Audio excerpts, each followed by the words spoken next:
अस्सलाम वालेकुम दोस्तों। आज मैं ये वीडियो सिर्फ अपने अहले तशी दोस्तों के लिए बना रहा हूँ। वीडियो का टॉपिक ये है कि क्या शहादत सालसा पढ़नी चाहिए, यानी तशहुद में तीसरी गवाही यानी मौला अली अलैहिस्सलाम की विलायत का इकरार करना चाहिए। क्या जो करते हैं वो ठीक करते हैं, या जो नहीं करते तो क्या उनकी नमाज भी ठीक है या नहीं है। तो इसमें अहले तशी में दो ग्रुप में डिवाइड हो चुके हैं लोग। तो मैं दोनों तरफैन की बातें सुनने के बाद दोनों के जो आर्गूमेंट्स हैं वो मैं आपके साथ शेयर करता हूँ, और फिर फैसला आपने खुद करना है। लॉजिकली भी हमें ऐसा ही करना चाहिए कि दोनों फ्रीकैन के कम अज़ कम दलाइल जो हैं वो लाजमी सुनने चाहिए, और उसके बाद कोई भी जो है वो अपनी राय कायम करनी चाहिए। तो पहली जो दलील देते हैं जो शहादत सालसा पढ़ते हैं, वो ये देते हैं कि जब मौला अली अलैहिस्सलाम की विलायत के बगैर दीन मुकम्मल नहीं है, तो नमाज या कोई भी इबादत जो है वो कैसे मुकम्मल हो सकती है। यानी उनकी दलील ये है कि रसूल पाक सल्लल्लाहु अलैहि वसल्लम को ये हुक्म दिया गया कि आज विलायत का इकरार कर देखो गदीर क़ौम के मौका पर, और उन्होंने कर भी दिया। तो अगर रसूल पाक वो ऐलान ना करते तो अल्लाह ताला ने इतने सख्ती से हुक्म दिया था कि ए रसूल तुमने कोई भी रिसालत का काम नहीं किया। तो रसूल पाक ने ऐलान कर दिया, तो इसलिए जब रसूल की रिसालत मुश्किल में पड़ सकती है, तो हमारी इबादत या हम कैसे मौला अली अलैहिस्सलाम की विलायत के बगैर हमारा ईमान मुकम्मल हो सकता है। तो ये तो जो पढ़ते हैं उनकी दलील है। जो नहीं पढ़ रहे उनकी काउंटर दलील क्या है, वो ये कहते हैं कि विलायत मौला अली अलैहिस्सलाम का मतलब हरगिज़ ये नहीं है कि तशहुद में ही गवाही देना। उनका आर्गूमेंट ये है कि जब ऐलान गदीर हुआ मौला अलैहिस्सलाम की विलायत का, तो उस वक्त तारीख थी 18 ज़िलहज, और रसूल पाक की वफ़ात जो है वो हुई थी 28 सफ़र मुज़फ़्फ़र को, एलएससी की जो रिवायात है उनके मुताबिक। तो उनका क्वेश्चन मार्क ये है कि 18 ज़िलहज से लेके 28 सफ़र मुज़फ़्फ़र तक रसूल पाक ने जो 70 दिनों में जो नमाज़ें पढ़ी, जो उन्होंने बाजमात नमाज पढ़ाई, और उस वक्त तादाद भी तकरीबन 1.25 लाख सहाबा कराम की थी। तो वो जो 1.25 लाख सहाबा ने वो जो नमाज़ें सुनी, और 70 दिनों में तकरीबन वो 351 आई थिंक नमाज़ें बनती हैं, और 351 में अगर तशहुद की तादाद काउंट की जाए तो 3100 समथिंग बनती है। तो जो 3100 दफ़ा रसूल पाक ने एक चीज़ दोहराई है, तो उसमें तो इख्तिलाफ़ होना ही नहीं चाहिए। और वो ये भी कहते हैं कि अगर किसी भी किताब में, किसी भी हदीस में, किसी भी रावी से रसूल पाक की उन 70 दिनों की नमाज़ों में अगर शहादत सालसा है, तो फिर तो हम भी पढ़ लेते हैं। लेकिन अगर उनमें नहीं है, तो फिर इसका मतलब ये है कि उस वक़्त जो ऐलान हुआ था, वो मौला अली अलैहिस्सलाम की हुकूमत का हुआ था, उनकी खिलाफत का हुआ था, और उनकी उलल अम्र होने का हुआ था। उसका हरगिज़ मतलब ये नहीं है।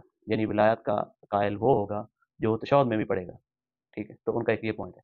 दूसरा उनका ये नुक्ता ये होता है कि अगर सिर्फ़ विलायत अली ही काफ़ी हो, तो फिर जो शियों के अंदर जो आगे फ़िरके बने हुए हैं, जैसे ज़ैदिया है, बोरिया है, इस्माइली हैं, आगा खानी हैं, तो वो तो मौला अली अलैहिस्सलाम की विलायत के तो वो कायल हैं, ठीक है? लेकिन कुछ 4 इमामों तक मानते हैं, कुछ 6 इमामों तक मानते हैं, कुछ 8 इमामों तक मानते हैं।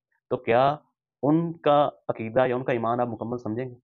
तो शिया असना असरी का तो ये यकीन है कि वो उनका ईमान हरगिज़ मुकम्मल नहीं है, क्योंकि वो 12 इमामों को नहीं मानते। तो एक तो पहली दलील ये है। दूसरी दलील जो शहादत सालसा पढ़ते हैं, वो ये देते हैं कि भाई इमाम ने कभी, किसी भी इमाम ने या रसूल पाक ने क्या शहादत सालसा को पढ़ने से मना फरमाया है? जब इमाम ने या रसूल ने मना नहीं फरमाया, तो आप और मैं कौन होता हूँ कि हम ना पढ़ें या किसी को रोकें या उसकी नमाज पे क्वेश्चन मार्क लगाएं। तो जो नहीं पढ़ते उनकी दलील ये देते हैं कि इमाम और रसूल ने तो तशहुद में तो किसी खुलफाए राशिद का भी नाम लेके ये नहीं कहा कि वो उसका नाम ना लो। अगर कल को जो शाफी हैं वो तशहुद में अपने इमाम का नाम पढ़ना शुरू कर दें, मालिकी जो हैं वो इमाम मालिक का नाम पढ़ना शुरू कर दें, हनफी जो हैं वो हज़रत अबू हनीफा का नाम लेके पढ़ना शुरू कर दें तशहुद में। तो और यही वो दलील है कि भई इमाम और रसूल ने तो मना तो नहीं किया नाम लेके कि भई ये आप तशहुद में नहीं पढ़ सकते। तो क्या उनका तशहुद पे ठीक होगा? वो कहते हैं कि हरगिज़ उनका भी तशहुद पे ठीक नहीं होगा। तीसरी जो दलील देते हैं पढ़ने वाले, वो ये कहते हैं कि पहले दौर में भी तशहुद में पढ़ा जाता था, लेकिन फिर ऐसा दौर आया जिसमें तकिए की वजह से मोमिनीन ने या उलमाए कराम ने उसको पढ़ना छोड़ दिया। तो जो नहीं पढ़ते वो ये दलील देते हैं कि तकिए में अगर उन्होंने छोड़ना भी था, तो फिर तो वो अज़ान में छोड़ते, जो बुलंद आवाज़ से पढ़ते हैं, या फिर वो इकामत में छोड़ते, जो बुलंद आवाज़ में पढ़ते हैं। तो ये तशहुद तो जो है वो तो धीमी आवाज़ में पढ़ा जाता है, या वो हाथ बाँधने का तकिया करते, हाथ खोलना भी उन्होंने नहीं छोड़ा।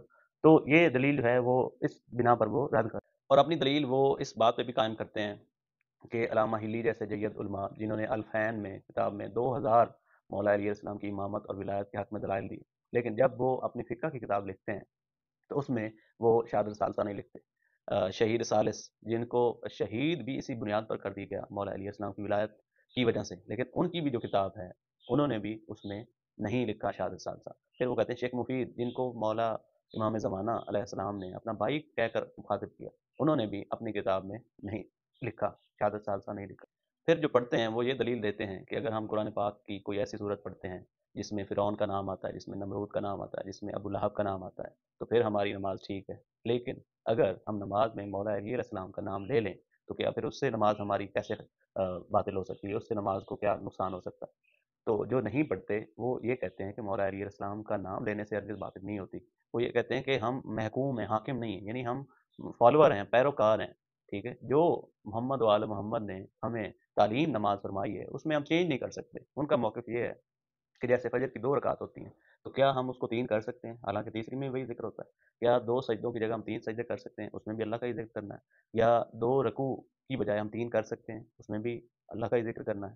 تو وہ کہتے ہیں کہ نہیں، ہم اپنی مرضی سے کوئی چیز ایڈ یا اس میں سے نکال نہیں سکتے، ٹھیک ہے؟ جو ہمیں حکم ملا ہے، جو ائمہ تارین نے ان کے مطابق یا رسول پاک نے تعلیم فرمائی ہے، ہم اسی کو کنٹینیو کریں گے، بجائے اس کے کہ ہم اپنی مرضی سے کوئی چیز اس میں ایڈیشن کر لیں۔ جیسے اللہ تعالیٰ کی طرف سے ہمارے 12 امام ہیں، تو کیا حضرت غازی عباس علیہ السلام کو، حضرت علی اکبر کو ہم 13واں امام بنا سکتے ہیں اپنی مرضی سے؟ ٹھیک ہے؟ تو وہ یہ دلیل دیتے ہیں کہ ہرگز نہیں، جو اللہ تعالیٰ کی طرف سے بنائے گئے ہیں یا جو رول اینڈ ریگولیشن بتائے گئے ہیں ہم انہیں کو فالو کریں گے۔ اگلی دلیل جو شہادت ثالثہ پڑھتے ہیں وہ یہ دیتے ہیں کہ مختلف کتابوں میں وہ دلیل دیتے ہیں مختلف کتابوں میں جو شہادت ثالثہ والا کلمہ ہے یعنی تشہد ہے وہ لکھا گیا ہے۔ تو پھر ان علماء نے کیوں لکھا ہے؟ وہ تقریباً 28 ایسی روایات ہیں شہادت ثالثہ کی جن میں نہیں لکھا، لیکن 2 ایسی روایات ہیں جس میں تشہد ایک کبیر جو ہے اس میں مولا علی علیہ السلام کی ولایت کا اقرار کیا گیا۔ تو جو نہیں پڑھتے وہ یہ دلیل دیتے ہیں کہ وہ جس بک سے ماخذ لیا گیا، جن بھی علماء نے لکھا ہے ان بک کا ماخذ جو ہے یا اس کی جو روٹ ہے وہ ایک بک بتاتے ہیں، وہ ہے فقہ رضا، جو مولا امام رضا علیہ السلام سے منسوب کی جاتی ہے۔ اور وہ کہتے ہیں کہ ہماری تحقیق کے مطابق یہ امام رضا علیہ السلام کی لکھی ہوئی بالکل کتاب نہیں ہے، بلکہ وہ کہتے ہیں کہ ہماری تحقیق کے مطابق یہ ایک مولا امام زمانہ کے دور میں شلمغانی ایک بندہ تھا جس نے مولا کو کہا کہ مجھے اپنا نائب بنائے، لیکن مولا نے اس کو نہیں بنایا، تو اس نے غصے میں آ کے یا دشمنی میں آ کے وہ کتاب لکھی۔ اور ان کا یہ بھی کہنا ہے کہ اسی فقہ رضا میں اذہان اور اقامت میں شہادت ثالثہ جو ہے وہ نہیں دی گئی، یعنی اس کو جز نہیں قرار دیا گیا۔ اور اسی فقہ رضا میں 113 نمبر پیج پہ وہ کہتے ہیں کہ سورہ والناس اور سورہ فلق ان کے اس کتاب کے مطابق وہ جز ہی قرآن کا نہیں ہے، ٹھیک ہے؟ اور اسی فقہ رضا میں یہ لکھا ہے کہ وضو کرنے کے بعد جیسے اہل سنت اینڈ پہ پاؤں دھوتے ہیں تو وہ بھی دھونا ضروری ہے، مولا علی علیہ السلام سے روایت ہے۔ تو ان 3-4 پوائنٹ سے ان کے بقول اس کی اتھینٹسٹی جو ہے، اس کا مسند ہونا، اس پہ کویسچن مارک آ جاتا ہے۔ اور وہ کہتے ہیں کہ جس نے بھی شہادت ثالثہ لکھی ہے تو ان کا ماخذ جو ہے انہوں نے وہ فقہ الرضا کو بتایا، اور ان کے مطابق وہ فقہ الرضا جو ہے وہ اتھینٹک کتاب نہیں ہے، اور مولا امام زمانہ کے دور میں جو شلمغانی تھا وہ اس کو صحیح راوی جو ہے وہ نہیں سمجھ۔ اگلی جو دلیل دیتے ہیں وہ یہ کہتے ہیں کہ جو شہادت ثالثہ پڑھنے والے ہیں وہ یہ کہتے ہیں کہ امام خمینی کے جنازے میں بھی آیت اللہ گل پائگانی نے جو جنازہ پڑھا تھا وہاں تو انہوں نے شہادت ثالثہ پڑھی تھی، تو آپ کیوں نہیں پڑھتے؟ تو جو نہیں پڑھتے وہ یہ دلیل دیتے ہیں کہ نماز جنازہ جو ہے وہ ہرگز نماز نہیں ہے۔ نماز جنازہ کو عرف عام میں نماز کہا جاتا ہے، وہ تو ایک قسم کی دعا ہے، تو دعا میں آپ کچھ بھی بول سکتے ہیں، کسی قسم کی بھی دعا دے سکتے ہیں۔ تو اگر گل پائگانی آیت اللہ گل پائگانی نے اگر ادھر پڑھا بھی تھا تو اس کو وہ کہتے ہیں کہ ہمیں کوئی اعتراض نہیں، نماز جنازہ میں آپ پڑھ سکتے ہیں، وہ ایک دعا ہے۔ پھر جو مومنین شہادت ثالثہ پڑھتے ہیں وہ ایک دلیل یہ بھی دیتے ہیں کہ سورہ معارج میں آیت نمبر 33 میں قرآن کی آیت جو ہے اس کا ترجمہ یا مفہوم یہ ہے کہ ایمان والے جو ہیں وہ کبھی بھی اپنی گواہی سے پیچھے نہیں ہٹتے، یعنی وہ گواہی جو بھی ہوتی ہے وہ اس کو ضرور دیتے ہیں، کسی گواہی سے مکرتے نہیں۔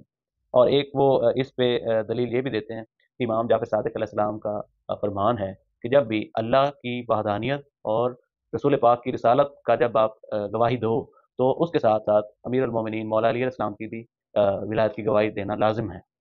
لیکن جو نہیں پڑھتے یعنی شہادت ثالثہ نہیں پڑھتے وہ یہ آرگومنٹ دیتے ہیں کہ جو قرآن پاک کی آیت ہے گواہیوں والی، وہاں پر تو جنرل گواہیوں کی بات ہوئی ہے، اور اس سے پچھلی آیات میں بھی یہی والی بات ہوئی ہے کہ آپ نے کسی کے نکاح کے گواہ بنے ہیں، کسی کی طلاق کے گواہ بنے ہیں، کسی قتل کے گواہ بنے ہیں، کسی ڈائلاگ میں ایگریمنٹ کے گواہ بنے ہیں، تو ان گواہیوں کی جنرل بات ہو رہی ہے۔ اور ان کا موقف یہ بھی ہے کہ جو 28 دفعہ مختلف روایات میں تشہد نقل ہوا ہے تو ان میں پھر کیوں نہیں گواہی جو ہے یا شہادت ثالثہ کا کیوں نہیں اقرار ہوا؟ دوسرا وہ یہ بھی دلیل دیتے ہیں کہ جو بہار الانوار میں جلد نمبر 6 میں جو حضرت فاطمہ سلام اللہ علیہ کی وصیت ہے، اس میں وصیت میں فرما رہی ہیں کہ میں گواہی دیتی ہوں اللہ تعالیٰ کی وحدانیت کی، رسول پاک کی रसालत की, लेकिन वहाँ पर भी वो मौला अली इस्लाम की विलायत की डायरेक्ट वो गवाही नहीं दे रही, या मौला इमाम हुसैन इस्लाम की जो वसीयत है जिसमें वो मुख्तलिफ गवाहियाँ दे रहे हैं, उसमें भी मौला अली इस्लाम की विलायत की गवाही फ़ौरन बाद नहीं है। दूसरा जो नहीं पढ़ते वो ये भी एक दलील देते हैं कि वो जो आयत है उसमें वर्ड जो यूज़ हुआ है वो शहादात का वर्ड यूज़ हुआ है। शहादात जो है वो जमा कसरत के लिए इस्तेमाल होता है, यानी एक शहादत गवाही, शहादतैन दो गवाहियाँ या दो से ज़्यादा, और शहादात जो है वो जमा कसरत के लिए इस्तेमाल होता है। वो उनका यानी इल्मी नुक्ता ये है, वो ये कहते हैं कि शहादात जो है वो 10 से ज़्यादा गवाहियों के लिए इस्तेमाल होता है, यानी जमा कसरत के लिए, और शहादतैन जो है वो 2 या 2 से ज़्यादा गवाहियों के लिए इस्तेमाल होता है। तो वर्ड शहादतैन अगर आता कुरान पाक की आयत में तो फिर 3 गवाहियाँ हो सकती थी। तो वो कहते हैं फिर 10 से ज़्यादा गवाहियों की बात आ रही है तो आप तो सिर्फ़ 3 गवाहियाँ देते हैं, यानी शहादत सालसा पे रुक जाते हैं। फिर बाकी इमामों की भी अलग-अलग से आप गवाही दें, अगर इसी आयत को आपने दलील बनाना है। तो उम्मीद करता हूँ कि आपने अनबायस्ड होके इनको, इन दोनों तरफ़ैन की जो दलीलें हैं, जो आर्गूमेंट्स हैं, वो आपने सुने होंगे, और अब आप पे ये डिपेंड करता है कि आप अपना क्या नज़रिया कायम करते हैं, अपना क्या राय कायम करते हैं। हर एक को इख्तियार हासिल है कि वो अपनी तहकीक और रिसर्च के मुताबिक अमल करे, और जो भी वो अमल कर रहा होगा उसका जवाब दे भी वो खुद ही होगा। अगर जो पढ़ते हैं उनको ये कंफर्म है और उनका यकीन महकम है कि देनी चाहिए तो फिर वो दें, और जो नहीं पढ़ते अगर उनका ये यकीन महकम है और उनके रिसर्चेज़ के मुताबिक और उनके दलाइल के मुताबिक कि नहीं पढ़ना चाहिए, तो फिर वो भी हक़ बजानिब हैं। लेकिन एक-दूसरे पर फ़तवाबाज़ी, एक-दूसरे पर मुनकिर विलायत, एक-दूसरे पर शिर्क के और एक-दूसरे पर काफ़िर होने के और एक-दूसरे पे हरामी होने के जो जज़्बाती जो दोनों साइड पे एक्सट्रीमिस्ट हैं, शिद्दत पसंद हैं, उनको ये वाला अमल नहीं करना चाहिए, अल्लाह और रसूल पर छोड़ देना चाहिए, और हर दीन में जो है वो जबर नहीं है। तो आपका काम जो है वो पैगाम पहुँचाना है, आगे कोई माने ना माने, और आप पर अमल करवाना जो है वो आपका फ़र्ज़ नहीं है।